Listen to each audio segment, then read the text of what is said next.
बिस्मिल्लाहिर्रहमानिर्रहीम। तमाम देखने वाले स्टूडेंट्स को प्रोफेसर इकबाल हैदर भट्टी की तरफ से सलाम। हमने प्रोजेक्टाइल मोशन का चैप्टर जो है वो स्टार्ट कर दिया है। पहले लेक्चर के अंदर मैंने आपको कुछ बुनियादी डेफिनेशंस के बारे में बताया था। आज एक इंतहाई इम्पॉर्टेंट किस्म का आर्टिकल मैं डिस्कस करने जा रहा हूँ। पूरा चैप्टर जो है वो इस आर्टिकल के ऊपर बेस करेगा। तो इस आर्टिकल को शुरू से लेकर आखिर तक आपने बड़े गौर से सुनना है, क्योंकि इसके अंदर मैं equation of the path of the projectile की इक्वेशंस 3 फॉर्म में निकालूंगा। तो वो तीनों फॉर्म्स जो हैं वो क्वेश्चंस के अंदर जो हैं वो इस्तेमाल होंगी, और इनका इस्तेमाल कैसे करना है वो स्टेप बाय स्टेप क्वेश्चंस के अंदर मैं बताऊंगा कि यहाँ पे मैं इस इक्वेशन का इस्तेमाल क्यों कर रहा हूँ।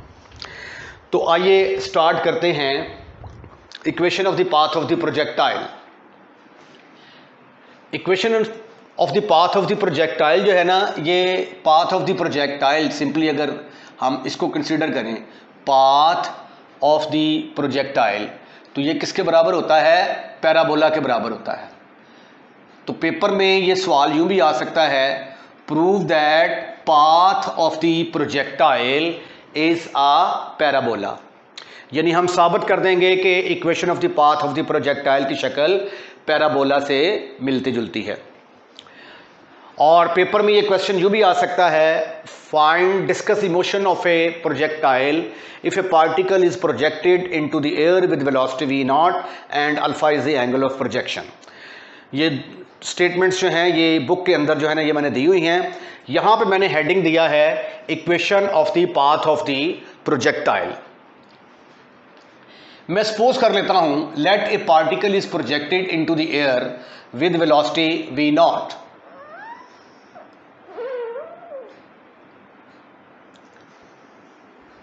ये मैंने एक पार्टिकल को प्रोजेक्ट किया। वेलोसिटी आप लोग जानते हैं that is purely long the tangent. v not velocity के साथ प्रोजेक्ट किया, और एंगल ऑफ प्रोजेक्शन अल्फ़ा जो कि पॉजिटिव एक्स एक्सिस के साथ बना रहा है। ये ओरिजिन होगा, इसको हम एक्स एक्सिस का नाम देते हैं, और ये वाई एक्सिस है। Let a particle is projected into the air, let a particle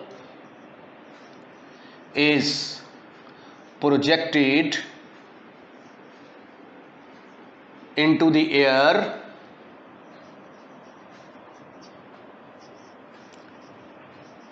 with velocity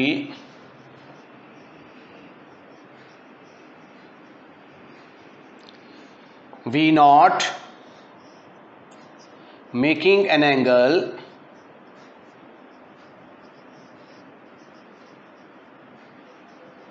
alpha। ये एंगल ऑफ प्रोजेक्शन भी कहलाएगा, विद पॉजिटिव एक्स एक्सिस।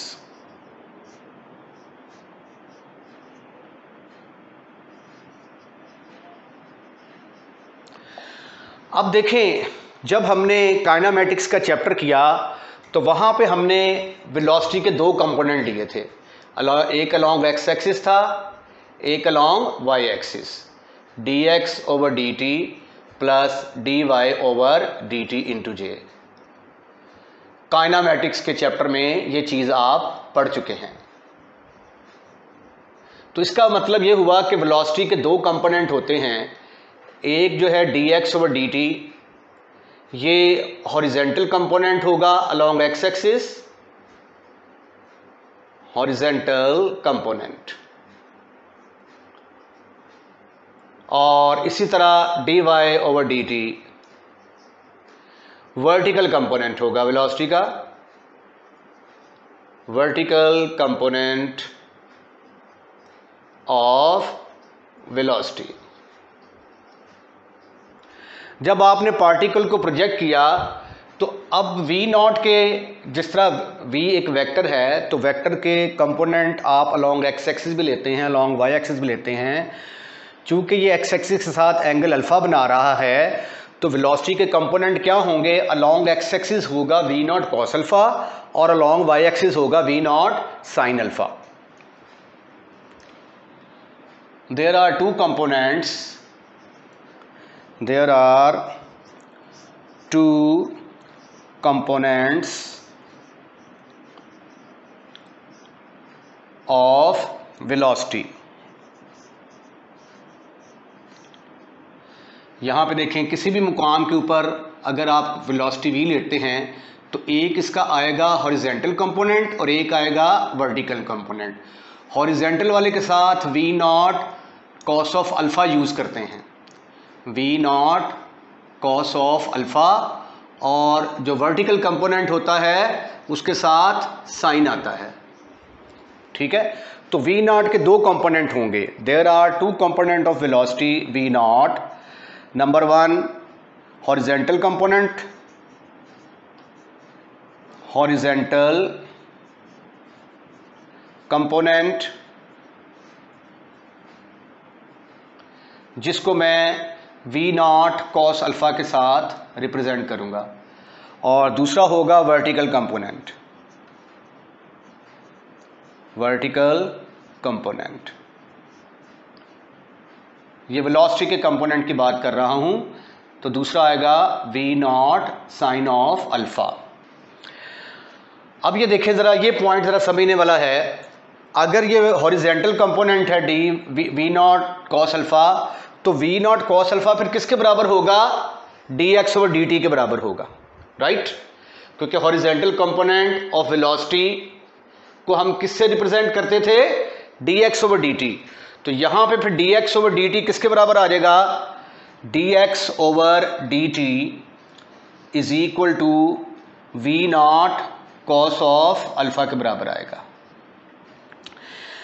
लेकिन जो वर्टिकल कंपोनेंट है, ये वर्टिकल कंपोनेंट ऊपर की तरफ, तो जब भी पार्टिकल ऊपर से नीचे या नीचे से ऊपर मूव करता है तो उसके अंदर ग्रेविटेशनल फोर्स का अमल दखल आ जाता है। तो वेलोसिटी का फार्मूला होता है ना, v is equal to, particle को जब नीचे से ऊपर फेंकते हैं तो v माइनस जी टी। ठीक है, अब वर्टिकल कंपोनेंट हमारा किसके बराबर है? dy over dt। dy over dt vertical component आ गया, और यहां पे वर्टिकल कंपोनेंट किसके बराबर है? v नॉट साइन अल्फा के बराबर माइनस जी टी। तो by physical law of independence, इसका नाम रखते हैं आप number one, by physical law of independence, physical law of independence, the gravity only effect, the gravity only affect the vertical component, vertical component of velocity। तो इसका मतलब यह हुआ कि वर्टिकल कंपोनेंट के ऊपर g का असर होगा, और वेलोसिटी dy ओवर dt किसके बराबर आ जाएगी? v naught sine alpha minus g t के बराबर आ जाएगी। Therefore dy over dt is equal to v naught sine of alpha minus g t. इसका नाम मैं रख देता हूं कि ये नंबर 2 है। अब जब हमने किसी चीज़ की इक्वेशन निकालनी होती है तो उसके अंदर वेरिएबल्स इन्वॉल्व होते हैं, उसके अंदर x होता है, y होता है। आप स्ट्रेट लाइन की इक्वेशन ले लें, वो x plus y is equal to 3। आप सर्कल की इक्वेशन ले लें, उसके अंदर x स्क्वायर आ जाता है, y स्क्वायर आ जाता है, x square plus Y square is equal to 9। Parabola की equation y square is equal to 4ax। किसी भी चीज़ की जब आप इक्वेशन लेते हैं तो उसके अंदर वेरिएबल्स इन्वॉल्व होते हैं। तो अब हम करने क्या जा रहे हैं? Equation of the path of the projectile निकालने जा रहे हैं। तो इसलिए equation of the path of the projectile के अंदर वेरिएबल्स होने चाहिए, x और y। तो अब ये जो मेरे पास जो दो गिवन इक्वेशंस हैं, यहां से मैं x और y की वैल्यूज निकालने की कोशिश करता हूं। टेक 1 एंड 2, दोनों को पहले मैं इकट्ठा लिख देता हूं ताकि आपको अच्छी समझ आ जाए। Take 1 and 2। 1 है आपकी dx over dt is equal to V naught cos of alpha. This was your number 1, while the number 2 you have written in the form of V naught sin of alpha minus GT. इसका answer मैं दे चुका हूं कि इसकी जो है ना ये शक्ल ऐसी क्यों है। अब 1 और 2 में मैं ऐसा करता हूं, वेरिएबल्स को अलग अलग कर देता हूं। ये देखें, ये dx और dt है, dx को एक तरफ रखता हूं, dt को दूसरी तरफ, dy को एक तरफ, dt को दूसरी तरफ। From 1 and 2, 1 and 2, separate the variables. Variables को अलग अलग कर दें। जब आप वेरिएबल्स को अलग अलग करेंगे तो इधर आ जाएगा dx is equal to v naught cos of alpha into d t, और दूसरी तरफ क्या आएगा, dy is equal to v naught sine of alpha minus g t into d T.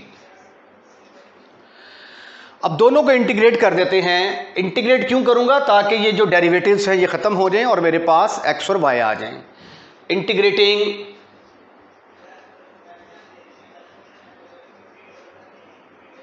Both side, इधर भी इंटीग्रेट कर दिया, इधर भी इंटीग्रेट कर दिया। इंटीग्रेटिंग बोथ साइड, इंटीग्रेट करूंगा तो ये आ जाएगा dx is equal to v naught cos of alpha into d t. अब ये देखें, जब t के लिहाज से करेंगे ना तो ये कांस्टेंट का काम ही कर रहा है, जिस तरह 2, 3, 4 होता है।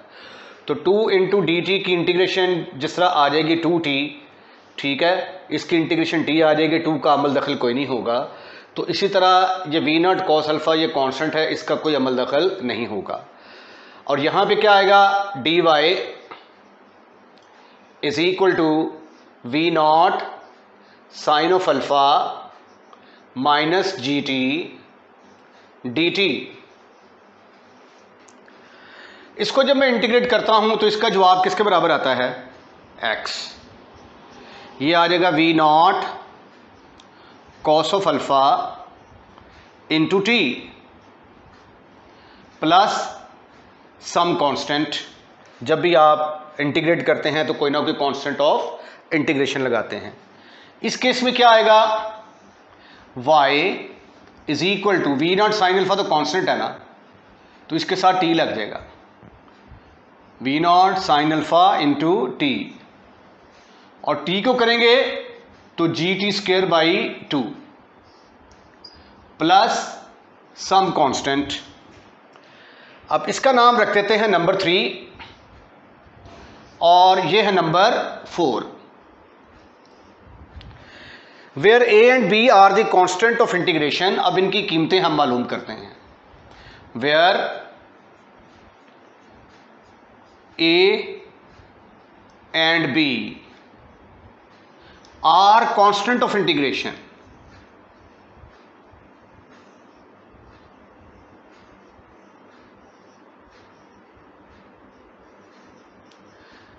तो कांस्टेंट ऑफ इंटीग्रेशन की कीमत हम इनिशियल कंडीशन से निकालते हैं। जब टाइम 0 था, at t is equal to 0, यहां पे खड़े होकर आपने पार्टिकल को प्रोजेक्ट किया तो ओरिजिन के कोऑर्डिनेट होते हैं 0, 0, तो इसका मतलब है x भी 0 था वहां पे, y भी 0 भी था। x is equal to 0, y भी 0 के बराबर था। तो x की जगह पे 0, t की जगह पे 0, तो यहां से a किसके बराबर निकल आया, 0 के बराबर। इधर भी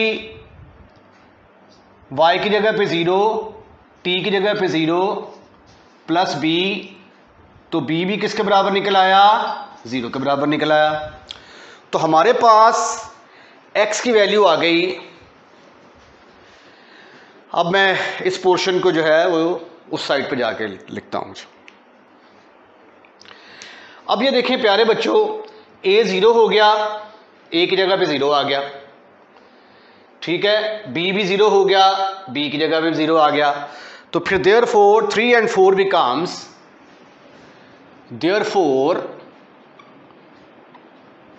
3 and 4 becomes, 3 और 4 क्या बनेगी, x is equal to v naught cos of alpha into t, y is equal to v naught sin of alpha into t minus gt square divided by 2। इनको हम कहते हैं, जिस तरह ये पैरामीट्रिक फंक्शन को आपने डिफाइन किया कि अगर x जो है वो आगे t का फंक्शन हो और y जो है वो भी t का फंक्शन हो, तो इस तरह की इक्वेशंस को हम कहते हैं पैरामीट्रिक इक्वेशन। यानी x is equal to t square, y is equal to 2at, ठीक है, इस तरह की जो इक्वेशंस होती हैं उनको पैरामीट्रिक इक्वेशंस कहते हैं। तो ये भी देखें, x is equal to constant into t, y is equal to constant into t, तो ये फिर क्या आ गई है, ये पैरामीट्रिक इक्वेशन आई है। किस चीज की पैरामीट्रिक इक्वेशन आई है, पाथ ऑफ द प्रोजेक्टाइल की पैरामीट्रिक इक्वेशन आई है। इसका नाम रख दें आप नंबर 5 and 6, ठीक है जी। 5 and 6 are called, 5 and 6 are called parametric equation, parametric equation of the path of the projectile।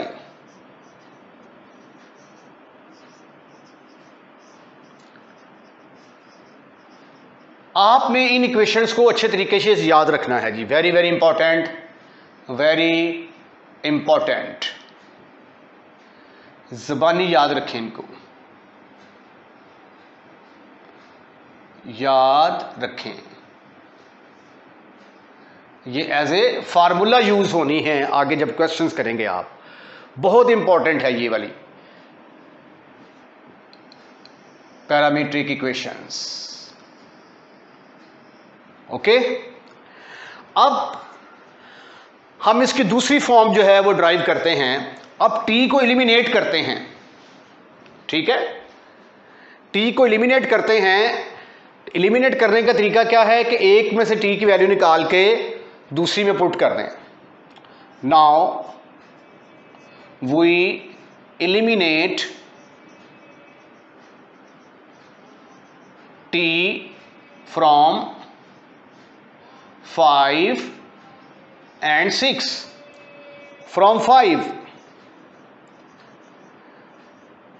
में से आप देखें कि t किसके बराबर आ रहा है, t is equal to x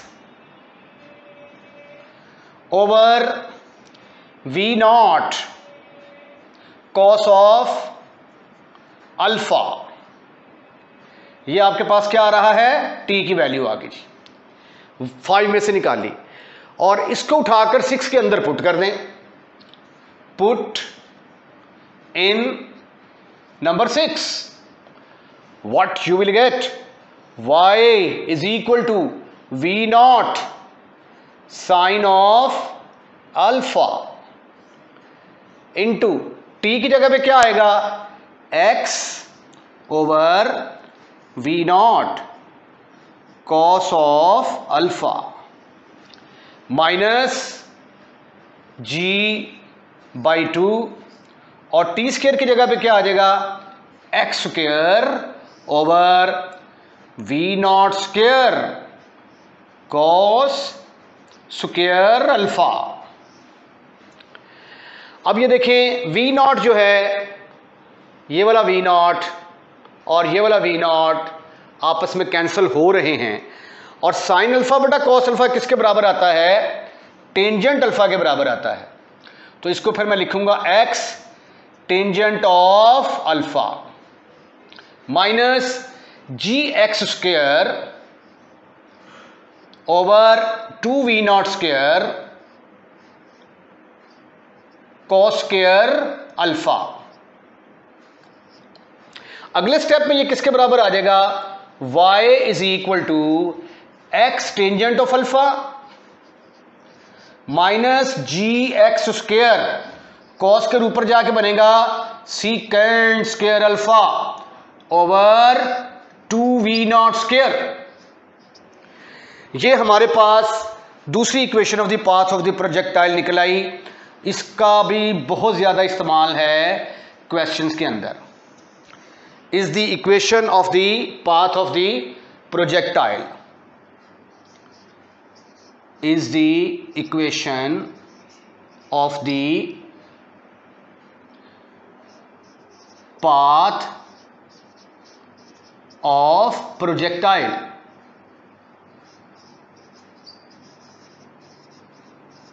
तो इसको भी आप अच्छे तरीके से याद रखेंगे, राइट। अब एक काम करना और बाकी है।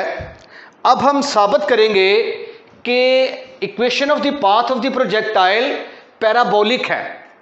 याद है पैराबोलिक का फार्मूला, कल जब हमने आर्टिकल वो करवाई थी मैंने इक्वेशन ऑफ पैराबोला, तो उसकी शक्ल कुछ इस तरह की थी, x माइनस एच का square is equal to -4a into Y minus k. ठीक है, तो अब मैं साबित करने जा रहा हूं कि ये जो मेरे पास equation of the path of the projectile आई है, ये इक्वेशन ऑफ द पैराबोला के साथ मिलती जुलती है। ठीक है, जिससे फिर साबित हो जाएगा कि path of the projectile is parabola. इस इक्वेशन का नाम मैं सपोज कर लेता हूं, इससे पहले मैंने रखे हैं नंबर्स 6 तक, 7 कंसिडर कर लेता हूं। अब मैंने इसको बनाना है पैराबोलिक, तो पैराबोलिक की शक्ल तो ऐसी होती है ना, x वन सी एच का स्क्वायर। तो इसका मतलब है कि मुझे x वाली रकम का कंप्लीट स्क्वायर चाहिए, -4a इंटू वाई माइनस के। तो इसको मैं x वाली रकमों को फिर एक तरफ कर लेता हूं और y वाली रकमें एक तरफ कर लेता हूं। तो सबसे पहले तो मुझे ये 2v0 स्क्वायर है, उसके बाद ये सीकेंड स्क्वायर अल्फा को दोबारा मैं लिखता हूं कॉस स्क्वायर अल्फा की शक्ल में। 7 can be written as 7 can be written as, ये आ जाएगा जी y is equal to x tangent alpha minus g x square over 2v0 square, cos square alpha को मैं उठाकर डिनोमिनेटर में ले आया। ठीक है, अब ये 2v0 स्क्वेयर अल्फा के साथ थ्रू आउट मल्टीप्लाई कर दें, multiply by 2v0 square cos square alpha के साथ ज़रब दे दी मैंने। तो ये आ गया 2v0 square cos square alpha is equal to 2v0 square, इसके साथ ज़रब दे रहा हूं कॉस स्क्वेयर अल्फा, और साथ ही मैंने पता क्या किया, ये टेंजेंट अल्फा को साइन अल्फा बटा कॉस अल्फा की शक्ल में लिख दिया। Sine alpha divided by cos alpha into ये वाला x। ठीक, यानी इसको मैंने लिखा है किसकी जगह पे, इसकी जगह पे। क्लियर, माइनस इसके साथ तो आपने मल्टीप्लाई कर दिया, इधर रह गया जी एक्स स्क्वायर। ठीक हो गया। अब आप ऐसा करें कि जी एक्स स्क्वायर वाली रकम पॉजिटिव चाहिए, इसको उठाकर हम इधर ले जाते हैं। जब इसको उठाकर इधर लाऊंगा तो इधर आके ये पॉजिटिव बन गई। ये कॉस अल्फा इसके साथ कट गया, ये स्क्वायर है, ठीक है, और ये कॉस अल्फा है। तो ये कटने के बाद फिर क्या बनेगा, minus v naught square into 2 cos of alpha sine of alpha रह गया इधर। ठीक ठीक ठीक ठीक ठीक ठीक ठीक ठीक ठीक ठीक साथ आ गया x, क्योंकि इधर ये पॉजिटिव था उधर जाके नेगेटिव हो गया। और इसको क्या कर रहे हैं हम, इसको उठाकर इधर लाएंगे तो इधर आके ये नेगेटिव बन जाएगा। Minus 2v naught square cos square alpha. अब देखें यहां पे स्क्वायर कंप्लीट करने के लिए एक्स स्क्वायर का कोएफिशिएंट क्या होना चाहिए, 1 होना चाहिए। तो जी के होते हुए स्क्वायर कंप्लीट नहीं किया जा सकता, तो इसलिए इसको मैं लिखूंगा डिवाइड बाय जी। और जी 0 के बराबर तो नहीं ना होता, ये आप लोग जानते हैं, इसकी वैल्यू होती है बाकायदा 32 फीट पर सेकेंड स्क्वायर। तो ये आ गया x square minus 2 into v naught square over, ये 2 को मैं 2 sine alpha cos alpha sine 2 alpha ना बना दूं, ये साइन 2 अल्फा का फार्मूला बन गया। 2 साइन अल्फा ओवर ये जी के साथ जो डिवाइड किया है into X is equal to minus 2v naught square cos square alpha over G. अब हम इस पोजीशन में आ गए हैं कि इसका स्क्वायर कंप्लीट कर सकें। स्क्वायर कंप्लीट करने का तरीका सीखें। इसको लिखा जा सकता है x का स्क्वायर, x का स्क्वायर। जब भी आप a माइनस बी का स्क्वायर कंप्लीट करते हैं तो पहली टर्म का स्क्वायर मनफी 2 into A into B plus B square, यही फार्मूला है ना। तो इसका मतलब है कि जो दरमियान वाली रकम होती है उसके अंदर 3 चीजें होती हैं, एक फार्मूले का 2, एक पहली टर्म और एक दूसरी टर्म। अब इसके अंदर भी 3 चीजें छुपी हुई हैं। एक तो फार्मूले का 2 आएगा, उसके बाद पहली टर्म क्या है x, ये देखें x, और दूसरी टर्म निकालने का तरीका क्या होता है, एक्स स्क्वायर के कोएफिशिएंट को 2 पर तकसीम कर दें। इसको 2 पर तकसीम करेंगे, 2 पर डिवाइड करेंगे तो क्या आ जाएगा, v naught square sine 2 alpha over 2g। तो ये देखो ए स्क्वायर माइनस 2ab, तो आगे फिर क्या होना चाहिए, b का स्क्वायर। तो इसलिए v naught square sine 2 alpha over 2g का स्क्वायर मैंने इधर ऐड कर दिया। अगर मैंने लेफ्ट हैंड साइड में ऐड किया है तो same kind of step I have to perform towards the right hand side. Minus 2v naught square cos square alpha over g, इधर ऐड किया है इधर भी ऐड करना पड़ेगा, v naught square sine 2 alpha over 2g whole का square. Next ये देखें, ये चीज किसके बराबर आ रही है, अकॉर्डिंग टू द फार्मूला ये तो बनेगी x माइनस ए स्क्वायर माइनस 2ab, तो ये b का स्क्वायर, तो b की जगह पे क्या आ गया, v naught square sine 2 alpha over 2g whole का स्क्वायर आ गया जी। जब आप इसका स्क्वायर खोलेंगे तो यही चीज आ जाएगी। अब हमने राइट हैंड साइड को सिंप्लीफाई करना है, minus 2v naught square cos square alpha over G. क्यों जी? ठीक है जी।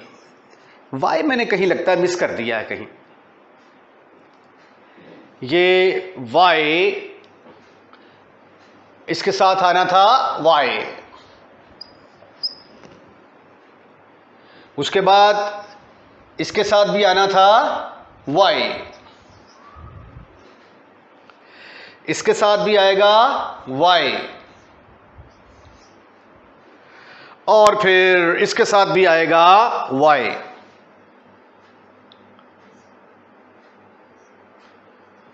Y plus -2v0 cos square alpha. ये वाई नजर नहीं आ रहा मेरा ख्याल है।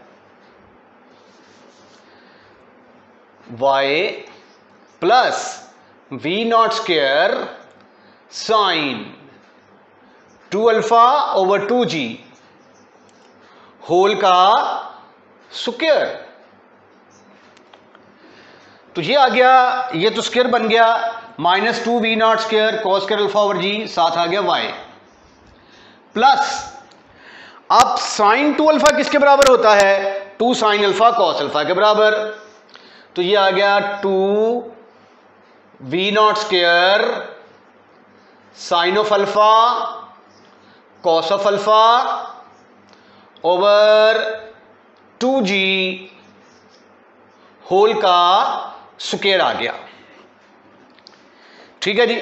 अब मजीद सिंप्लीफिकेशन हम उस साइड पे करते हैं जी। अब मैं ये इसके ऊपर स्क्वायर है, तो जब इसका स्क्वायर लूंगा तो ये बन जाएगा 4, बल्कि ये 2 से कैंसिल हो जाएगा ना, ये 2 के साथ कैंसिल, और बाकी टर्म्स का स्क्वायर ले लेते हैं। ये फिर आ गया x minus v0 sine 2α over 2g whole का स्क्वायर बराबर आ गया -2v0 cos square alpha over g into Y plus इसका स्क्वायर खोलेंगे तो ये आ जाएगा v04 प्लस v04। याद रखें कि ये इससे कैंसिल हो चुका है। Sine square alpha cos square alpha आ गया, sine square alpha cos square alpha over G का स्क्वायर, जी का स्क्वायर। अब हमने x माइनस एच का स्क्वायर तो बन गया, अब y को हमने अकेला करना है। तो y का जो कोफिशिएंट है उसको बाहर निकाल लें, y के साथ जो है -2v0 cos square alpha over G, ये मैंने बाहर निकाल लिया, कॉमन ले लिया, तो इधर अकेला आ गया y, और जिसको कॉमन लेते हैं उसके साथ अंदर डिवाइड करते हैं। चूंकि माइनस कॉमन लिया है तो ये प्लस माइनस में कन्वर्ट हो जाएगा। तो v04 sine square alpha cos square alpha over G square को इसको कॉमन निकाला है, इसके साथ डिवाइड कर दें। 2v0 cos square alpha divided by G. अब सिर्फ इसको सिंप्लीफाई करना है तो हमारा रिक्वायर्ड रिजल्ट आने वाला है -2v0 cos square alpha over G into Y minus, अब ये देखें, ये जी जो है ये जंप मार के ऊपर चला जाएगा, v04 sine square alpha cos square alpha into ये वाला जी, और ये इसके साथ मल्टीप्लाई होगा, G square 2v0 cos square alpha. This is further equal to minus 2v0² cos square alpha divided by G, bracket के अंदर आ गया y माइनस, अब कुछ कटेगा यहां से, ये v0² है, ये v0 की पावर 4 है, v0² रह गया, कॉस स्क्वायर अल्फा के साथ कैंसल, जी के साथ कैंसल, तो ऊपर सिर्फ बच गया साइन स्क्वायर अल्फा ओवर ये वाला 2 और जी, ये जी स्क्वायर है ना और ये जी है, तो जी से कटा तो सिंपल 2g आ गया। लो जी, हमारे पास equation of the path of the projectile आ गई फिर x minus v0² sine 2 alpha over 2g whole का square minus 2v0² cos square alpha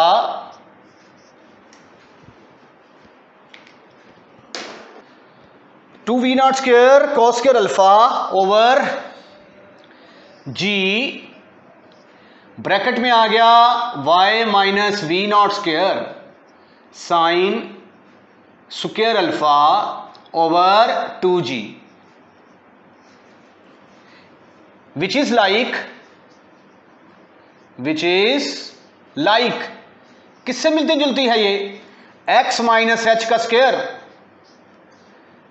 x minus h का square is equal to minus 4a into Y minus के।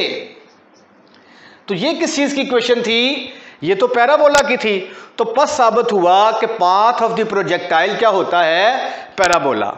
Hence path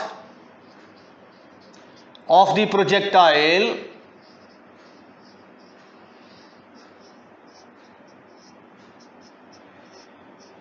is parabola। यही हमने साबित करना था। इसके साथ ही ये वाला आर्टिकल जो है ये खत्म होता है। कल के जो आर्टिकल, जो इससे अगला आर्टिकल आएगा अगली वीडियो के अंदर, मैं इसको इसके साथ कंपेयर करके आपको बताऊंगा कि इसके फोकस के कोऑर्डिनेट क्या हैं, वर्टेक्स के कोऑर्डिनेट क्या हैं, लेंथ ऑफ लेटेस्ट रेक्टम किसके बराबर है, हाइट ऑफ डायरेक्ट्रिक्स किसके बराबर है, टाइम ऑफ लाइट, रेंज वगैरह, ये सारी चीज़ें इंशाल्लाह ताला हम अगले लेक्चर के अंदर डिस्कस करेंगे।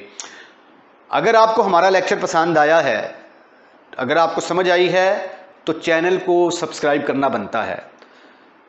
तो चैनल को सब्सक्राइब कीजिए और बेल आइकॉन का बटन दबाइए ताकि हर नई आने वाली वीडियो का लिंक आपको सबसे पहले मौसूल हो सके।